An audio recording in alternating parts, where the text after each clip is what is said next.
પાછલા 10 દિવસથી વરસાદ ખેંચાવાના કારણે દુષ્કાળ જેવી પરિસ્થિતિ સર્જાઈ હતી, ત્યારે પાછલા 3 દિવસથી સતત અવિરતપણે વરસાદની મેઘમહેર થઈ છે, ત્યારે ડભોઈ તાલુકો, નગર તેમજ સમગ્ર આજુબાજુના વિસ્તારની અંદર મેઘમહેર થવાને કારણે ડાંગરની રોપણી શરૂઆત થઈ ચૂકી છે।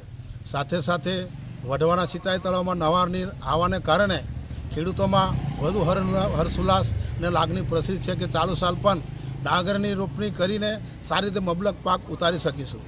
તો અવિરતપણે આવી જ રીતે પાછલું ચોમાસું પણ સારું નીવડે અને મેઘમહેર થતી રહે એવી આશા સાથે જય જવાન જય કિસાન।